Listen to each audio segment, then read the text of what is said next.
ಪಂದ್ಯದಲ್ಲಿ Lucknow super Giants ಮೊದಲು batting ಮಾಡಿ 20 ಓವರ್ಗಳಲ್ಲಿ 166 ಡಿವಿಷನ್ 7 ರನ್ ಗಳಿಸಿತು. ರಿಷಭ್ ಪಂತ್ರ 63 ರನ್ಗಳು ಲಖನೌಗೆ ಗೌರವಾನ್ವಿತ score ತಂದುಕೊಟ್ಟವು.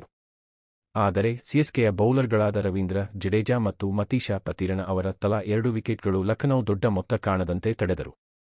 Indian premier league IPL 2025ರ 30ನೇ ಪಂದ್ಯದಲ್ಲಿ ಚೆನ್ನೈ ಸೂಪರ್ ಕಿಂಗ್ಸ್ ಸಿಎಸ್ಕೆ ತನ್ನ 2ನೇ ಗೆಲುವನ್ನು ದಾಖಲಿಸಿತು. ಲಖನೌ ಸೂಪರ್ ಜೈಂಟ್ಸ್ ಎಲ್ಎಸ್ಟಿ ವಿರುದ್ಧ 5 ವಿಕೆಟ್ಗಳಿಂದ ಜಯ ಗಳಿಸಿದ ಸಿಎಸ್ಕೆ ಸತತ 5 ಪಂದ್ಯಗಳ ಸೋಲಿನ ನಂತರ ಗೆಲುವಿನ ಹಾದಿಗೆ ಮರಳಿತು.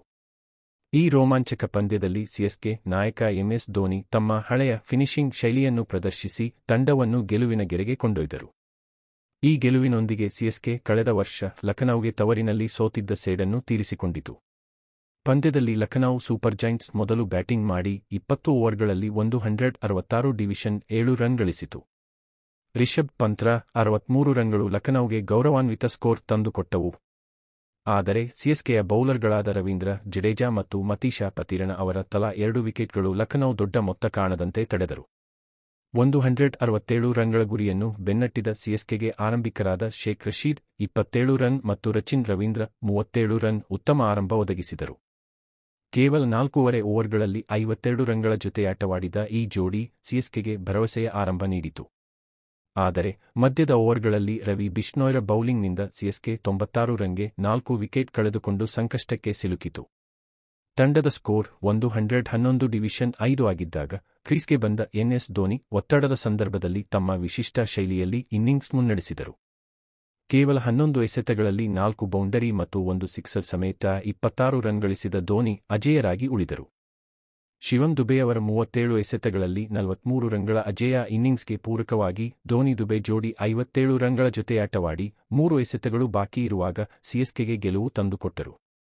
ಪಂದ್ಯದ ನಂತರ ಎಂಎಸ್ ಧೋನಿಗೆ ಪಂದ್ಯಶ್ರೇಷ್ಠ ಪ್ರಶಸ್ತಿ ಒಲಿಯಿತು. ಈ ಪ್ರಶಸ್ತಿಯೊಂದಿಗೆ ಧೋನಿ ಐಪಿಎಲ್ ಇತಿಹಾಸದಲ್ಲಿ ದಾಖಲೆಯೊಂದನ್ನು ನಿರ್ಮಿಸಿದರು. 43 ವರ್ಷ 280 ದಿನಗಳ ವಯಸ್ಸಿನಲ್ಲಿ ಈ ಪ್ರಶಸ್ತಿಯನ್ನು ಗೆದ್ದ ಧೋನಿ ಐಪಿಎಲ್ನಲ್ಲಿ ಈ ಗೌರವಕ್ಕೆ ಪಾತ್ರರಾದ ಅತ್ಯಂತ ಹಿರಿಯ ಆಟಗಾರನಾಗಿ ದಾಖಲೆಯನ್ನು ಮುರಿದರು.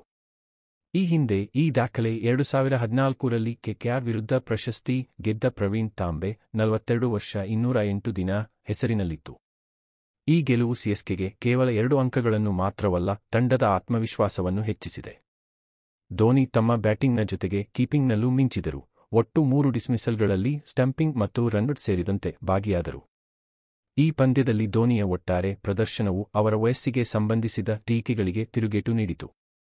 ಅಭಿಮಾನಿಗಳು ಕೂಡ ಧೋನಿ ಗ್ರೇಟ್ ಫಿನಿಷರ್ ಎಂಬುದನ್ನು ಸಾಬೀತು ಮಾಡಿದ್ದಾರೆ ಎಂದು ಸಾಮಾಜಿಕ ಜಾಲತಾಣಗಳಲ್ಲಿ ಶ್ಲಾಘಿಸುತ್ತಿದ್ದಾರೆ. ಧೋನಿಯ ಈ ಪಂದ್ಯಶ್ರೇಷ್ಠ ಪ್ರಶಸ್ತಿಯು 75 ದಿನಗಳ ಸುಮಾರು 6 ವರ್ಷಗಳ ನಂತರ ಬಂದಿದೆ.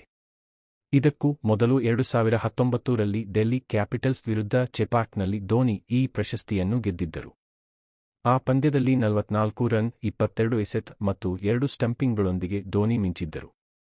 ಒಟ್ಟಾರೆ ಧೋನಿ ತಮ್ಮ ಐಪಿಎಲ್ ವೃತ್ತಿಜೀವನದಲ್ಲಿ 18 ಪಂದ್ಯಶ್ರೇಷ್ಠ ಪ್ರಶಸ್ತಿಗಳನ್ನು ಗೆದ್ದಿದ್ದಾರೆ. ಇದರಲ್ಲಿ 17 ನಾಯಕನಾಗಿ ಬಂದಿವೆ.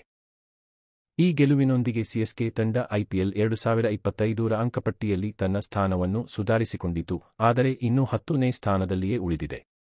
ಮುಂದಿನ ಪಂದ್ಯದಲ್ಲಿ ಮುಂಬೈ ಇಂಡಿಯನ್ಸ್ ವಿರುದ್ಧ ಏಪ್ರಿಲ್ 20 ವಾಂಖೇಡೆ ಸಿಎಸ್ಕೆ ಈ ಗೆಲುವಿನ ಉತ್ಸಾಹವನ್ನು ಮುಂದುವರಿಸಲು ಎದುರು ನೋಡುತ್ತಿದೆ. ಧೋನಿಯ ನಾಯಕತ್ವದಲ್ಲಿ ತಂಡ ಮತ್ತಷ್ಟು ಗೆಲುವುಗಳನ್ನು ದಾಖಲಿಸುವ ವಿಶ್ವಾಸವನ್ನು ಅಭಿಮಾನಿಗಳು ಹೊಂದಿದ್ದಾರೆ.